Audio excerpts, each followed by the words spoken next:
குருவுக்கு சமர்ப்பணம். அவர் இல்லாவிடில் தொலைந்திருப்பேன். மாயை. ஏன்னா நீ மாயைக்கு தாலி கட்டி வச்சுக்கிற பக்கத்திலேயே. இது யாரு என்ன பண்ணுவோம், அதுக்கு நீதான் பொறுப்பு. அது உன்னை காவு போட்டா நம்ம ஒண்ணும் பண்றதுக்கு இல்ல. நம்ம சொல்லி கொடுக்கறதா நம்ம வேலை இல்லையா? அப்போ அத முழுமையா பிடிக்கணும் அப்படின்னு சொன்னா இந்த மாயை கொஞ்சம் ஒத்துழைக்கணும். இதுல கொஞ்சம் உங்களுக்கு சூழ்நிலை அமையாம போயிடுச்சுன்னா இது கொஞ்சம் தொந்தரவுப்படும். ஆனாலும் இது அப்படியே நிலைக்குமானா கிடையாது. ஏன்னா ஆன்மீக பாதையில இந்த இது தொடர்ந்து போவாது. அப்படி சில நேரங்கள்ல என்ன பண்ணா அந்த மாயை கூட கொஞ்சம் ஒத்து வரும்.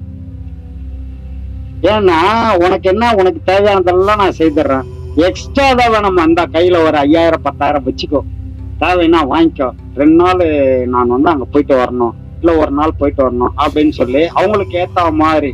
அதாவது பெரிய ஒரு மாடு, காளை மாடு கட்டடியில இருந்து அர்த்தக்குன்னு ஓடிச்சுன்னா போய் நம்ம எப்படி அதை மூக்காங்கரை பிடிச்சி கொஞ்சம் கொஞ்சமா நிறுத்தி அடக்கி அப்படியே கூட்டு நைஸா தடவி கிடவி கொடுத்து கொண்டு மறுபடியும் கட்டடியில கட்டுறோம் இல்லையா? அந்த மாதிரி இந்த மாயைய அது கூடவே ஓடி கொஞ்ச தூரம், உடனே எல்லாம் பண்ண முடியாது, கொஞ்ச தூரம் ஓடணும்ன்றது நான் சொல்றது கொஞ்ச தூரம்ன்றது சில காலங்கள், 1 வருஷம் 2 வருஷம் அப்படி அதன் கூடவே பயணம் பண்ணணும். பயணம் பண்ணி ஓடி கொஞ்சம் கொஞ்சமா அதை நைஸா தடவி கொடுத்து மூக்காங்க குத்திருந்தீங்கன்னா அதை பிடிச்சி, சில பேர் குத்தி இருப்பாங்க பிடிச்சி கூட்டாத, குத்தாதவங்களுக்கு எல்லாம் ரொம்ப கஷ்டம்தான். இருந்தாலும் பிடிச்சின்னு வரணும், ஏன்னா வேற வழி இல்லை. அதை மெல்லமா பிடிச்சி அதை தாஜா பண்ணி உங்களோட அதை அப்படியே கொண்டு உட்கார வைக்கணும். பல பிறவிகள் கடந்து வந்ததுனால விதி அப்படி பண்ணும். அதையும் தாண்டிதான் போய் ஆகணும், வேற வழி இல்ல. எல்லாரும் போய் தான் ஆகணும். இங்க பிறந்தாச்சுனாலே எல்லாரும் போய் ஆகணும். இது இந்த மதம் அந்த மதம்ன்றதுல மனிதனா பிறந்த அத்தனை பேரும் இதுல கால் வைக்காம பிறவிய முடிக்கவே முடியாது. இத தொடாம பிறவிய முடிக்க முடியாது. இந்த பிறவியே இல்ல, பல பிறவிகள் கடந்தாலும் வேற மதத்துல இருந்தாலும் இதோட வாசனையே இல்லைனாலும் சரி, ஏதோ ஒரு பிறவில இந்த பாதையை தொடாம இதுல இருந்து வெளியில போகவே முடியாது, பிறவி சங்கிலியில இருந்து போகவே முடியாது. அவ்வளவு பெரிய விஷயம் இந்த பாடம். அது இப்போதைக்கு சில இந்த மாதிரி சிக்கல்கள்லாம் அப்படி இருக்கும் மனசுக்கு. இப்படி இது உலகம் பெருசுன்றதால எல்லாரும் ஒரே மாதிரி இல்லைல்ல. ஒரே வீட்லயே பொண்டாட்டி சொல்றத கணவர் கேட்க மாட்டாரு, கணவர் சொல்றத மனைவி கேட்க மாட்டாங்க, பிள்ளைங்க கேட்க மாட்டாங்க. ஏதோ ஒருத்தருக்கு ஒவ்வொரு மாதிரி அந்த மாற்றங்கள் இருக்கும். அப்படி சில நிகழ்வுகள். ஆனா இதையெல்லாம் கடந்து ஒரு பிறவி இல்லைனாலும் பல பிறவிகள் கடந்து இதை தொடும் போதுதான் அவன் முழுமையா ஒரு மனுஷனாவே வாழ முடியும். இல்லைன்னா மிருகமாவே வாழ்ந்து, மனிதன் என்ற போர்வையில மிருகமா வாழ்ந்து செத்து போயிடுவான். இப்ப மீண்டும் பிறந்து மீண்டும் இதே மாதிரி வாழ்ந்து மீண்டும் செத்து போயிடுவான். இப்படிதான் இந்த பிறவி பிணி சோன்று இந்த பிறவி சங்கிலியிலேயே வந்துகிட்டே இருக்கும். இத அறுத்து எறியணும் அப்படின்னா பிறவி பெருங்கடல் நீந்தார் இறைவனடி சேராதார். அப்ப இந்த பெருங்கடலை நீந்தி ஆகணும், வேற வழியே கிடையாது. ஏன்னா பிறந்தாச்சு, பிறந்தவன் இந்த பெருங்கடலை நீந்தாம கரை சேராம பிறவி சங்கிலி தொடர்ல இருந்து தப்பவே முடியாது.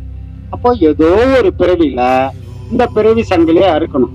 அதுக்குதான் இந்த இதுல மாணிக்க வாசகர் பாடுவாரு, நமச்சிவாய வாழ்க நாதன் தாழ்வாழ்க, அல்லல் பிறவி அறுப்பானே ஓ என்று.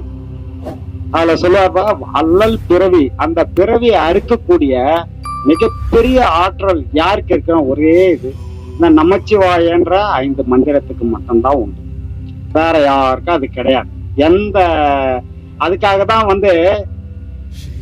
அப்பர் பாடுவாரு ஒரு பாட்டு, நான் மீண்டும் பிறக்கிறேன், நம்ம பிறவி வேணான்னு தானே இப்ப பேசிட்டு இருக்கிறோம்ல எல்லாரும். எல்லா ஞானிகளும் பிறவி வேணான்னு தான் சொன்னாங்க.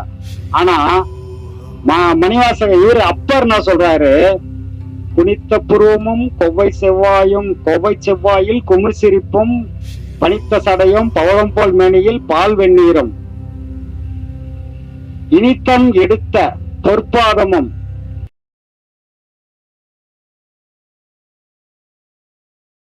இனித்தம் எடுத்த பொற்பாதமும் காணப்பெற்றால் மனித பிறவி வேண்டுவதே இந்த மாநிலத்தினர். இப்போ என்ன சொல்ற, நடராஜரோட சிலையில நடராஜர் தாண்டவம், அவரு ஒரு முறை அவருக்கு அந்த காட்சியை பார்த்ததுக்கு அப்புறம் அவர் சொல்றாரு, நடராஜ தாண்டவத்தை நான் பார்த்தேன், இத பார்த்ததுக்கு அப்புறம் மீண்டும் இதே மாதிரி எனக்கு ஒரு காட்சி கிடைக்கும்னா நான் பிறக்க தயாருன்ட்டேன்.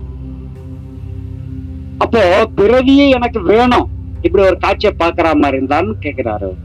அதே மாதிரி வள்ளலார் சொன்னாரு. வள்ளலார் என்ன சொல்றாரு, எல்லாரும் பிறவி வேணாம்னாங்க, அவரு பிறவி வேணும்னாரு. என்ன காரணம்னா, நான் சாக மாட்டேன், சாகா கலை,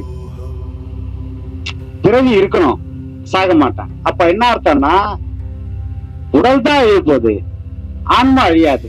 சாகிறதுன்னா இங்க நிறைய பேர் என்ன பண்றாங்கன்னா, இந்த உடல் விழுந்த உடனே செத்து போயிட்டாரு, முடிஞ்சிச்சு இவரோட இதைய, மீண்டும் போய் ஒரு உடல் எடுக்குமே தவிர ஆன்மாவுக்கு அழிவில்லை.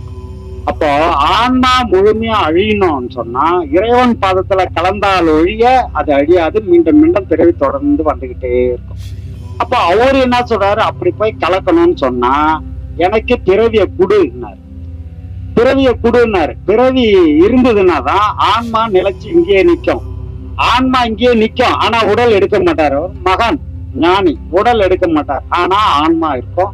ஆன்மான்ற பிறவி இறைவனோட ஐக்கியமா இருக்கும், தேவைப்படும் போது வரும். அதனாலதான் இந்த சில மதங்கள்லாம், இந்து மதத்தை தவிர்த்து வேற ஒரு சில பௌத்தம், புத்தம், சமணம் இதெல்லாம் அதிகப்படியா இங்க உள்ள வரும்பொழுது அப்ப என்ன பண்றதுன்னா இந்த மாதிரி ஞானிகள் தோன்றுவாங்க.